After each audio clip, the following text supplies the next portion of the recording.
Assalamu alaikum. I'm Dr. Imran Aziz, and we are discussing electromagnetics field theory.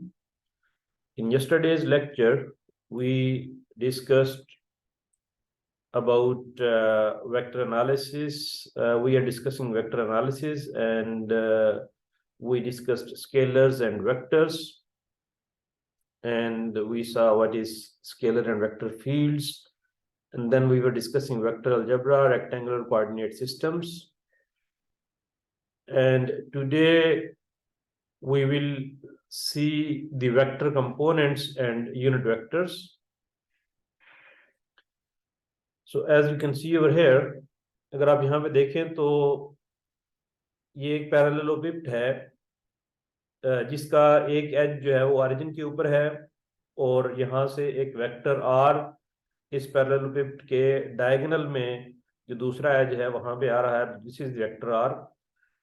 अगर आप यहाँ पे note करें तो ये जो वेक्टर आर है इस पैरेललोपिड के इस एज पे आने के लिए जो x की डायरेक्शन में डिस्टेंस कवर हम कर रहे हैं दैट इज x, जो y की डायरेक्शन में डिस्टेंस कवर कर रहे हैं दैट इज y, और जो z की डायरेक्शन में कवर कर रहे हैं दैट इज z। तो r is basically made up of all these three vectors x, y and z। तो r is equal to x, y and z। और ये बेसिकली x भी एक वेक्टर है, जो कि यहाँ पे एरो आप देख रहे हैं, y भी एक वेक्टर है और z भी एक वेक्टर है। तो एक तरीका तो वेक्टर को लिखने का ये है।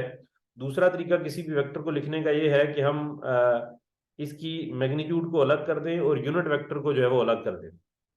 तो वो बेसिकली कहने का मतलब ये है कि हम ये कह सकते हैं कि अगर इस डायरेक्शन में जो डिस्टेंस है, लेट अस से वो 1 है, x की डायरेक्शन में डिस्टेंस अगर 1 है, तो हम ये कह सकते हैं कि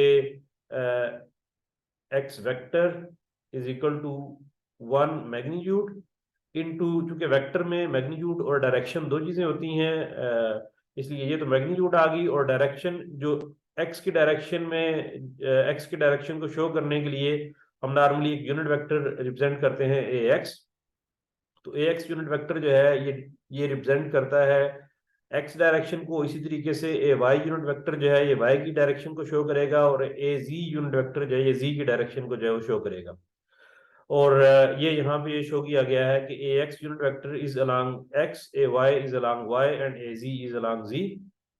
और ये यूनिट वेक्टर जिनको इसलिए कहते हैं कि इनकी मैग्नीट्यूड 1 होती है, और ये बेसिकली डायरेक्शन को पॉइंट आउट करने के लिए यूज होते हैं। तो अगर ये पॉइंट P जो है कोई पॉइंट P यहाँ पे लेट अस से लाई करता है, तो यहाँ पे पॉइंट P अगर लाई करता है, x की वैल्यू अगर 1 है, y की वैल्यू 2 है, और z की वैल्यू 3 है, तो ऑरिजिन से पॉइंट P तक जो वेक्टर आ रहा है r, या अगर हम इसको rp कहें तो इसको हम लिख सकते हैं कि चूंकि इसके अंदर ये तीन डिफरेंट डायरेक्शन से मिलकर बना है, इसमें x का कंपोनेंट भी है, y का कंपोनेंट भी है, z का कंपोनेंट भी है, तो इसको हम लिख सकते हैं 1 into ax, 2 into ay plus 3 into az। तो ये मैग्नीट्यूड, ये 1 magnitude ax unit vector, 2 magnitude ay unit vector, 3 magnitude az unit vector. तो x, y, z तीनों कंपोनेंट्स जो है वो इसके अंदर आ जाएंगे। तो this is x, y and z।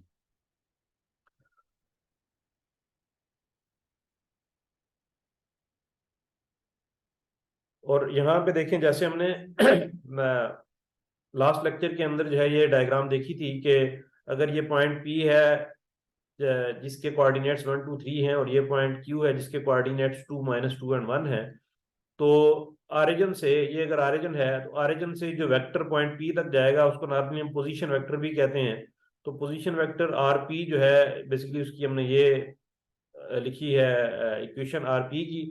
इसी तरीके से जो पोजीशन वेक्टर RQ है उसकी इक्वेशन जो है वो लिख सकते हैं हम 2 इंटू ये जो RQ की इक्वेशन है वो हम लिख सकते हैं 2 ax unit vector minus 2 ay unit vector plus 1 az unit vector. तो ये बेसिकली जो है वो हमारे पास RQ है जो कि पोजीशन वेक्टर Q का है। और अगर हम फिर कोई वेक्टर ड्रा करना चाहें जो कि P से Q तक आए, फ्रॉम P टू Q, इसको अगर हम कैपिटल R से रिप्रेजेंट करें RPQ, इसका मतलब है कि vector from P to Q, तो वो बेसिकली हम इन दोनों वेक्टर्स को सब्ट्रैक्ट करके तो वो वेक्टर जो वो लिख सकते हैं R Q minus R P, this will give us R P Q. तो आर पी और आर क्यू को माइनस अगर हम करें तो ए एक्स वाला कंपोनेंट ए एक्स से माइनस होगा, ए वाई वाला ए वाई से माइनस होगा और ए जी वाला ए जी से माइनस होगा। तो ये हमारे पास जो है ये आ जाता है आर पी क्यू, जो कि वेक्टर पी और क्यू को मिला रहा है, that is A X minus four A Y minus two A G. So this will be the vector combining P and Q from directing from P to Q।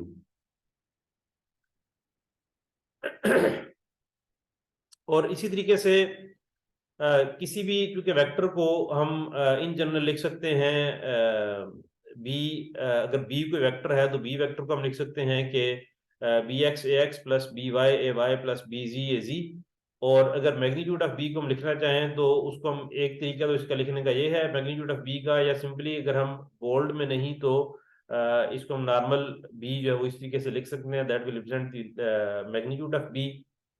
और magnitude जैसे हमने last lecture के अंदर देखा तो उसमें तीनों components का स्क्वायर और फिर स्क्वायर रूट ओवरऑल, तो this gives the magnitude of any vector.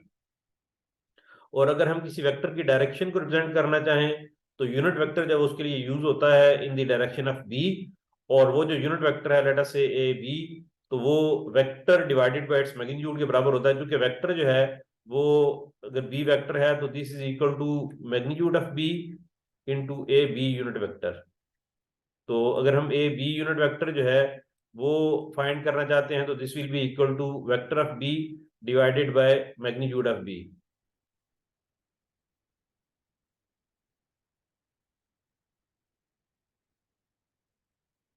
तो ये हम इस तरीके से जो है वो यूनिट वेक्टर फाइंड कर सकते हैं। तो unit vector is B divided by B magnitude, तो B vector divided by B vector की magnitude will give us the unit vector in the direction of B. अब हम आते हैं वेक्टर फील्ड के ऊपर। जैसे हमने लास्ट लेक्चर के अंदर इसको देखा था, यहाँ पे भी उसको थोड़ा सा ओवरव्यू कर लेते हैं कि vector field is a field which has vectors at every point in space।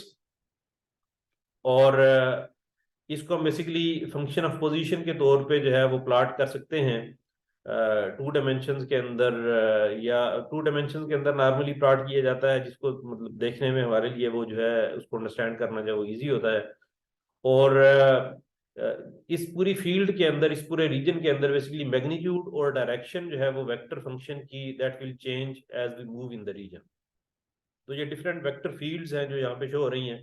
तो आप ये देख सकते हैं कि इस पूरे रीजन के अंदर जो है ये डायरेक्शन जो है वो चेंज हो रही है इस फंक्शन की, जो डिपेंडिंग अपॉन दी पोजीशन इसकी डायरेक्शन जो है वो चेंज हो रही है। यहाँ पे भी यहाँ पे डायरेक्शन भी चेंज हो रही है, और जो मैग्नीट्यूड है वो भी चेंज हो रही है वेक्टर फील्ड की। और ये पूरी एक फील्ड है तो जिसमें हर पॉइंट के ऊपर जो वेक्टर्स हैं वो डिफरेंट वेक्टर्स हमारे पास आएंगे, उनकी मैग्नीट्यूड डिफरेंट हो सकती है, उनकी डायरेक्शन जो है वो डिफरेंट हो सकती है। तो डिफरेंट वेक्टर्स जो है वो मिलके एक पूरी वेक्टर फील्ड जो है वो बना देते हैं। ये एक और जो है वेक्टर फील्ड है। अभी हम चलते हैं नेक्स्ट जो है वो डॉट प्रोडक्ट की तरफ। तो अगर हमारे पास दो वेक्टर्स हैं उनका अगर हम डॉट प्रोडक्ट लेते हैं तो हमें पता है कि that is equal to magnitude of A into magnitude of B into cos of angle between them. तो एंगल जो एक्यूट एंगल उनके दरमियान जो छोटा एंगल है वो बेसिकली एंगल होगा। तो अगर हमारे पास ये दो वेक्टर्स हैं तो ये अगर वेक्टर ए है और ये वेक्टर बी है तो इनके दरमियान बेसिकली दो एंगल हो सकते हैं, ये एंगल भी हो सकता है या ये एंगल भी हो सकता है। सॉरी,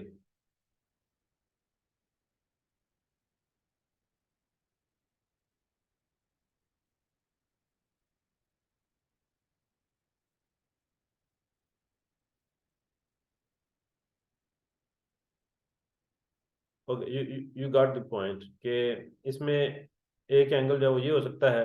तो ये जो छोटे वाला एंगल है ये बेसिकली हम जो है वो यूज करते हैं थीटा ए बी।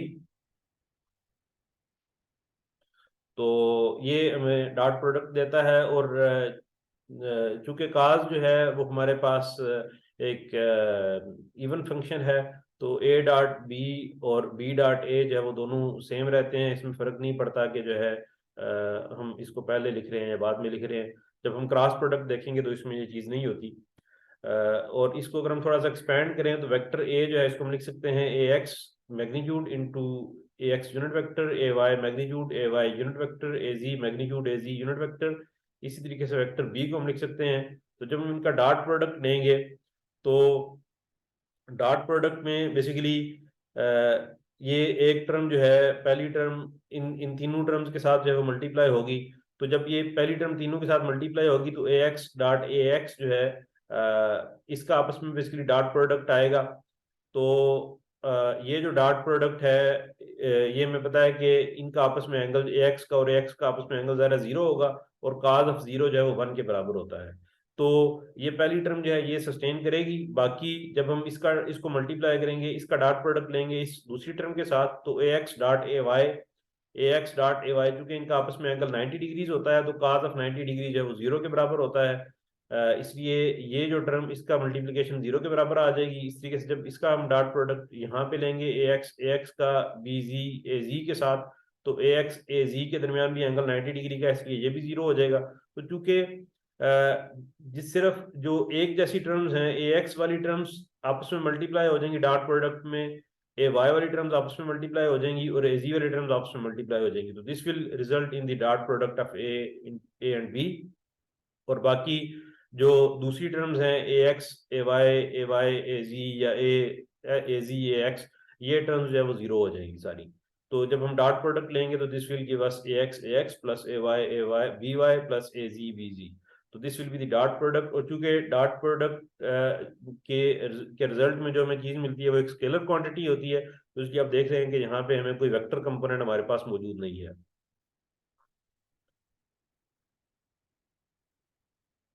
और ज़रा जो एक जैसे कुछ यूनिट वेक्टर्स हैं तो उनका आपस में डॉट प्रोडक्ट लेंगे तो 1 के बराबर होगा, क्योंकि इनका आपस में जो एंगल है वो 0 डिग्रीज होता है, तो काज ऑफ 0 इज 1।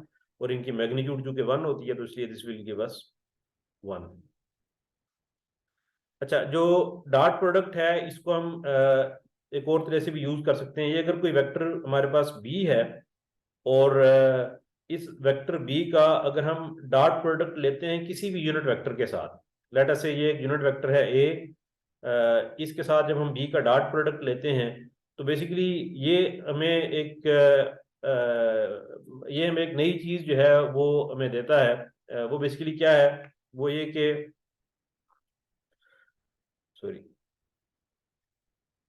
ये चीज हमें ज्योमेट्रिकल टर्म है प्रोजेक्शन की, जो कि हमें प्रोजेक्शन ऑफ बी देगी इन द डायरेक्शन ऑफ ए। तो जब हम बी का किसी भी यूनिट वेक्टर के साथ डॉट प्रोडक्ट लेंगे तो this will give us projection of B in the direction of A. तो ये हमें बेसिकली ये चीज देगी। तो this B dot A is the projection of B in the A direction. ये B dot A will give us B magnitude into A magnitude into cos of angle between them. A की magnitude चूंकि 1 होती है तो इसलिए B magnitude into cos of angle between them. और ये आपको आपको पहले पता होगा कि अगर हमारे पास ये एक वेक्टर है तो उसको अगर हम रेक्टेंगुलर कंपोनेंट्स में डिवाइड करते हैं तो ये अगर वेक्टर ए है लेट अस से, और ये जो एंगल है अगर थीटा है, तो इस वेक्टर का ये जो कंपोनेंट इस डायरेक्शन में होता है that is A cause of theta. तो और इस वेक्टर का कंपोनेंट जो इस डायरेक्शन में होगा that is A sine of theta. तो बेसिकली ये 90 माइनस थीटा होता है एंगल। तो ये जब 90 माइनस एंगल थीटा है तो काज ऑफ 90 माइनस थीटा जो है वो साइन थीटा के बराबर होता है। तो ये ए काज थीटा है, ये ए साइन थीटा है। तो बेसिकली ये डॉट प्रोडक्ट हमें जो है वो देता है जब भी हम किसी भी वेक्टर का डॉट प्रोडक्ट लेते हैं किसी भी यूनिट वेक्टर के साथ, तो इस यूनिट वेक्टर की डायरेक्शन में जो कंपोनेंट है, जो प्रोजेक्शन है इस वेक्टर की, वो हमारे पास आ जाती है। तो लेट अस से ये ए है, इस डायरेक्शन में अगर यूनिट वेक्टर जो है कोई मौजूद है उसके साथ डॉट प्रोडक्ट लेंगे तो this will give us the projection of A in this direction. और ये स्केलर कंपोनेंट है projection of A in this direction. इस तरीके से अगर हम ये फाइंड करना चाहते हैं कि बी का वेक्टर प्रोजेक्शन जो है vector component of B in the direction of A, अगर हम vector component of B in the direction of A find करना चाहते हैं तो इसी डॉट प्रोडक्ट को इस यूनिट वेक्टर के साथ मल्टीप्लाई कर दें तो this will give us the projection of B vector projection of B in the direction of A. तो ये हमारे पास जो वेक्टर प्रोजेक्शन के लिए सिंपल हम मल्टीप्लाई कर देंगे उस यूनिट वेक्टर को जो भी यहाँ पे जवाब आया उसके साथ। अच्छा, इसमें ये एक एग्जांपल है इसको अंडरस्टैंड करने के लिए। कहता है कि जी एक वेक्टर फील्ड है जो कि इसके बराबर है वाई ए एक्स माइनस 2 प्लस 2.5 एक्स ए वाई प्लस 3 AZ, और इसके अलावा एक पॉइंट उसने दिया है 4, 5 एंड 2। हमने दो तीन चीजें इसमें फाइंड करनी है। We wish to find G at Q. Vector field की वैल्यू क्यू के ऊपर क्या होगी, क्योंकि वेक्टर फील्ड एक पूरी फील्ड है और डिफरेंट पॉइंट्स के ऊपर उसकी वैल्यू जो है वो चेंज हो रही है, तो क्यू के ऊपर उसकी क्या वैल्यू होगी वो हमने फाइंड करनी है। इसी तरीके से scalar component of G at Q in the direction of A N, जो भी हमने चीज देखी कि इस यूनिट वेक्टर की डायरेक्शन में जी का स्केलर कंपोनेंट क्या होगा, जी क्यू का स्केलर कंपोनेंट क्या होगा, क्योंकि जी क्यू एक वेक्टर बन जाता है। ये जी जो है यहाँ पे एक वेक्टर फील्ड है, क्योंकि यहाँ पे वाई और एक्स की कोई भी वैल्यू हो सकती है, लेकिन जब हम वाई और एक्स की स्पेसिफिक वैल्यू पुट कर देंगे तो ये हमारे पास एक सिंपल वेक्टर बन जाएगा। तो उस वेक्टर का स्केलर कंपोनेंट हमने फाइंड करना है in the direction of A N. इसी तरीके से vector component of G at Q in the direction of A N find करना है। और finally angle between G and A N, G Q and A N, ये हमने find करना है। तो जो पहली चीज है वो तो सिंपल है कि हमने जी एट क्यू फाइंड करना है। तो यहाँ पे x की वैल्यू 4 है, y की वैल्यू 5 है, z की वैल्यू 2 है। तो x y z की ये वैल्यूज यहाँ पे पुट करेंगे तो हमारे पास ये आ जाएगा। इसको हम इधर ही देख लेते हैं। हमारे पास ये आ जाएगा जब हम x की वैल्यू y की वैल्यू हमारे पास क्योंकि 5 है तो ये 5 AX, और x की वैल्यू 4 है तो 4 मल्टीप्लाई बाय 2.5 तो ये 10 आ जाएगा, -10 AY। z यहाँ पे मौजूद नहीं है तो +3z, ये हमारे पास आ जाएगा वेक्टर g एट q, इनके vector field g at q। तो ये बेसिकली एक वेक्टर हमारे पास आ गया सिंपल। तो चूंकि अब ये वेक्टर जो है वो इसके अंदर कोई वेरिएबल नहीं है तो इसको हम सिंपल एक वेक्टर कह सकते हैं। ये जब ये चीज थी तो ये एक वेक्टर फील्ड थी, जबकि ये हमारे पास एक वेक्टर आ गया। अब इस वेक्टर का हमने फाइंड करना है इस वेक्टर का scalar component of this vector in the direction of A N. तो हमें पता है कि किसी भी वेक्टर का स्केलर कंपोनेंट फाइंड करने के लिए किसी खास डायरेक्शन में हम उस डायरेक्शन में यूनिट वेक्टर के साथ डॉट प्रोडक्ट ले लेते हैं। यानी कि ये अगर लेटर से वेक्टर जी है, या ये हमारे पास जी क्यू वेक्टर है, जो ये हमारे पास आया है ये जी क्यू वेक्टर है। तो जी क्यू वेक्टर का अगर लेटर से इस डायरेक्शन में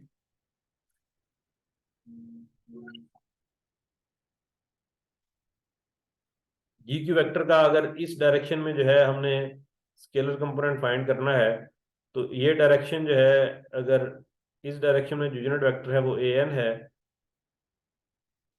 तो इन दोनों का आपस में डॉट प्रोडक्ट ले लेंगे G Q dot A N. तो ये हमारे पास आ जाएगा G into A N dot product, ये हमारे पास जी आ गया। और ये जो है ये यूनिट वेक्टर है। अब यहाँ पे देख रहे होंगे कि यूनिट वेक्टर की तो मैग्नीट्यूड 1 होती है, लेकिन इसकी मैग्नीट्यूड ये किस तरह से आ रही है हमारे पास। लेकिन जब आप इसकी मैग्नीट्यूड लेंगे तो ये 1 नहीं आएगी। आप इसकी मैग्नीट्यूड लें इस यूनिट वेक्टर की 2/3 का स्क्वायर प्लस 1/3 का स्क्वायर माइनस 2/3 का स्क्वायर होल अंडर रूट, तो ये 1 के बराबर आएगा। इसकी मैग्नीट्यूड जो है 1 नहीं होगी यूनिट वेक्टर की। तो जब डॉट प्रोडक्ट लेंगे ए एक्स वाली टर्म ए एक्स से मल्टीप्लाई होगी, ये वाई वाली ये वाई से, ए जी वाली ये जी से, बाकी टर्म जीरो हो जाएंगी। तो ये हमारे पास जो है ये डॉट प्रोडक्ट -2 के बराबर आ जाएगा। फिर हमने इसी वेक्टर का ये जो जी वेक्टर है इसी वेक्टर का वेक्टर कंपोनेंट फाइंड करना है in the direction of A N. तो वेक्टर कंपोनेंट फाइंड करने के लिए हमें पता है कि हम ये जो वैल्यू आई है इस वैल्यू को यूनिट वेक्टर के साथ सिंपली मल्टीप्लाई कर देते हैं। तो डॉट प्रोडक्ट को ए एन के साथ सिंपली मल्टीप्लाई कर देंगे तो this will give us the vector component in the direction of A N. तो ये मल्टीप्लाई कर दिया तो ये चूंकि अब एक वेक्टर कंपोनेंट हमारे पास आएगा, vector component of G in the direction of A N. फिर कहता है कि एंगल फाइंड करना है हमने जी और ए एन के दरमियान, एंगल थीटा। अब ये फाइंड करने के लिए हम इक्वेशन ये लिखते हैं कि जी डॉट ए एन ये हमारे पास बराबर होगी magnitude of G into cos of theta between them. A N की जो कि मैग्नीट्यूड 1 है इसलिए यहाँ पे हमने नहीं मेंशन किया। तो यहाँ पे जी डॉट ए एन भी हमें पता है, जी डॉट ए एन हमारे पास -2 आया था तो ये -2 आ गया। और मैग्नीट्यूड ऑफ जी जो हम यहाँ पे लिख लेते हैं 5 square plus 10 square plus 3 square, तो ये मैग्नीट्यूड ऑफ जी आ जाएगी into cause of angle between them.